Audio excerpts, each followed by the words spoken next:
Dulu kami sebelum ngaji di MTA ini pernah mengatakan talak.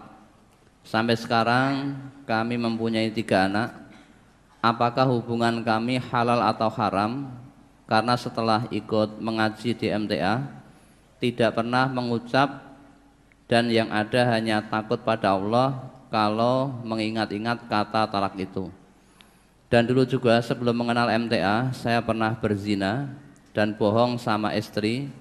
Dan setelah mendengar kajian Ustadz, setelah ngaji di MTA, selalu berbuat jujur, mengatakan apa adanya, tapi istri tidak terima dengan kejujuran kami. Dan kami siap menanggung akibat karena mengatakan jujur tapi menyakiti istri. Ustadz mohon nasihatnya. Jujur menyakiti itu gimana? Ya, jujur kok menyakiti istri itu gimana? Tidak begitu jelas saya. Apa istrimu senang dibohongi? Kalau kamu berbuat jujur, istrinya malah sakit hati. Kalau kamu bohong, istrimu senang hati gitu. Ya, tidak begitu jelas pertanyaanmu itu. Padahal jujur itu diperintahkan dan wajib. Ya, alaikum bisidqi, kata Nabi begitu. Wajib kamu berbuat jujur. Fa inna sidqa yahdi ilal birri, fa innal birra yahdi ilal jannah. Wajib kamu berbuat jujur. Nah, jujur itu pangkal kebaikan. Nah, kebaikan itulah yang akan bawa kamu ke surga. Itu kata Nabi. Wa iyyakum wal kadziba. Jauhilah sifat bohong. Fa inal kadziba yahdi ilal fujur. Bohong itu pangkal kejahatan. Fa inal fujura yahdi ilan nar. Kejahatan itu yang bawa kamu ke neraka. Maka istrimu kok aneh. Suaminya jujur malah menyakiti hati. Kalau bohong malah senang hati, ya gimana itu? Maka yang kamu tanyakan jujur bagaimana, kok menyakiti itu saya belum jelas. Sudah berbuat zina. Setelah ngaji di MTA tidak berani berbuat zina atau tidak zina lagi. Sebenarnya yang melarang zina itu apa di MTA toh? Yang melarang zina itu apa? Kamu sebelum jadi orang, belum ngaji di MTA, sejak kamu jadi orang Islam, itu zina itu dilarang. Ya. Jadi MTA tidak membuat aturan baru. Larangan zina, larangan takrobu zina, larangan bohong, larangan mencuri, larangan korupsi. Semua bentuk-bentuk yang maksiat itu. Ya, dilarang sejak kamu belum kenal MTA atau sebelum MTA itu ada sudah dilarang. Dilarang oleh Islam. Ya. Jajan gabrul barang gitu loh. Bukan ada tuh anak-anak jajan gabrul makan tahu 5 kondo siji itu. Itu sebenarnya sebelum MTA lahir itu sudah larangan agama. Kenapa baru tersentuh setelah adanya MTA itu? Nah, tadi waktu silaturahim itu sebelum ngaji, ya, kayaknya tukang undang-undang selamatan. Jadi dari siapa tadi? Masih muda, kayaknya undang-undang. Nah, baru setelah ngaji baru berhenti. Kenapa begitu? Nah, itulah agama itu. Kalau tidak dikaji, sebelum saudara ngaji dengan serius, seolah-olah agama Islam asal sholat ya cukup itu kan. Sholat 5 waktu, dasi poso, Ramadan ya puasa, nanti Idul Fitri sudah. Baca Qur'annya setiap bulan Ramadan sampai khatam, selesai Ramadan tutup, sudah tidak dikaji, isinya enggak tahu. Walaupun khatam bola bali, khatam belah pitik, terus dah. Nah, dah enggak mudeng isinya. Ada ngaji di MTA enggak pernah milih ayam, orang tahu khatam. Enggak pernah khatam di sini. Mungkin kamu mati belum khatam kok mengkaji Al-Qur'an ini. Ya itulah, sebetulnya itu larangan Islam sejak dulu. Maka MTA tidak membawa ajaran baru. Ajaran yang disampaikan oleh Al-Quran, oleh MTA itu ya apa yang ada di dalam Al-Quran. Al-Quran yang kamu baca setiap hari itu sebetulnya apa yang diterangkan di sini, hanya dulu belum tahu isinya. Karena tidak peduli tentang isinya. Yang penting Quran ini diwaca untuk ganjaran, kan itu aja kan. Nah, tidak mudeng. Kalau Quran diturunkan oleh Allah itu untuk dipelajari tiap-tiap ayatnya, lihat baru ayatihi waliyatadzakkara ulul albab. Tiap-tiap ayatnya supaya ditadaburi, dipelajari dengan cermat, dengan teliti. Orang-orang yang punya akal pikiran biar memahami.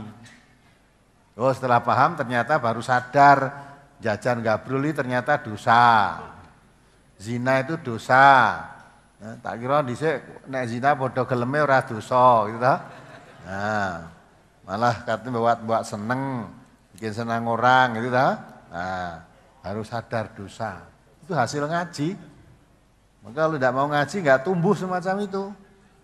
Nah, hasil ngaji yang tumbuhnya semacam ini ada yang tidak suka. Ya, ada yang tidak suka. Karena nanti kalau semua orang ngaji, ya, ngerti tuntunan, ngerti yang benar, ngerti yang salah, sulit untuk ditipu, sulit. Terutama dukun-dukun itu susah.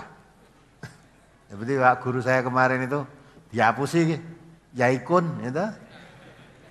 Jane nganti kiai ning jane dukun.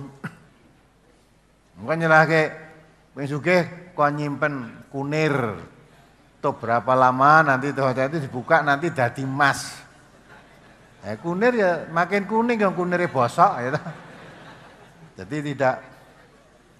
tidak baru sadar kan. Dukun-dukun ngapusi. Kasih lulang macan nanti itu ditembak ora tedas, baik keneng. Baru sadar. Nah, sekarang itu haji-haji apapun ada jimat di sini itu komplit udah kamu ngarani apa enek udah. Inilah ngertinya setelah ngaji. Padahal itu larangan Nabi sejak dulu. Siapa datang pada dukun membenarkan apa yang dikatakan dukun, kamu membenarkan gitu aja. Belum ngelakoni nih nganggap itu bener. 40 malam sholatmu gugur.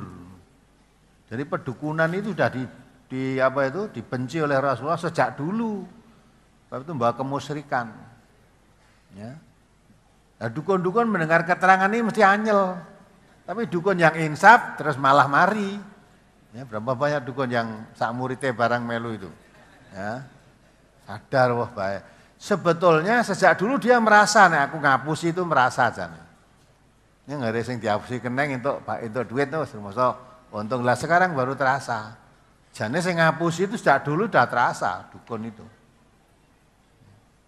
Ingat demi jimat barang itu.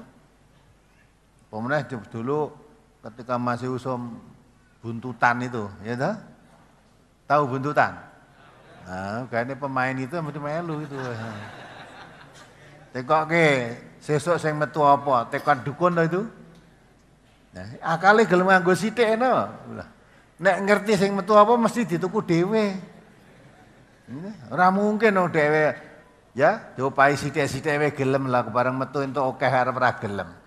Nah, jadi gandeng saking bingungnya, kok besok yang keluar apa? Nanti digambarke kacamata karo kursi apa-apa gitu. Nah, terus ditafsir dhewe kacamata ndol-ndol berarti 00. Kursi angka 4 berarti 400. Kudune ngono to?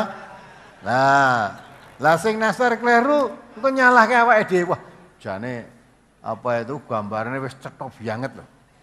Pak dukune kuwi pinter, wong kacamata karo kursi berarti 400. Aku kewalik 004 gitu lah. Nah, isih nyalahke awake dhewe to. Saking percayane ning dukun. Nah, nek kembali yang dukun ya.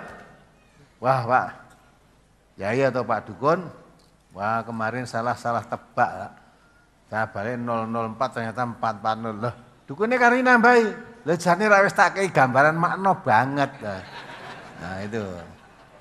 Mula aja kesusu tuku sing hati-hati dipikir gambaran saya sebenarnya sudah jelas. Gitu loh. Lah nek wis jelas no, saya yakin mesti dituku dhewe karo dukune. Nah ini gandeng wis percaya ning dukun dihapusi barang ya mantap sudah. Nah itu contoh lah, itu sadar setelah kita membuka Quran, hadis Rasulullah, Quran dan Sunnah ini baru sadar ternyata selama ini kita itu hanya ikut-ikutan, mudah tertipu. Lah setelah pegang Quran itu faqad istamsaka bil urwatil wusqa. lam fisomalaha. Kamu seperti pegang buhul yang kuat tidak bisa dipatahkan. Wis ora iso dienggak-enggok. Kalau kacamatanya yang dipasang itu kacamata Quran, melihat yang hak itu jelas, melihat yang batil jelas. Tidak ada yang abu-abu, itu enggak ada. Itu campuran, ini ngerti kok. Ini hak, ini batil dicampur, oh ini talbisul haqq bil batil.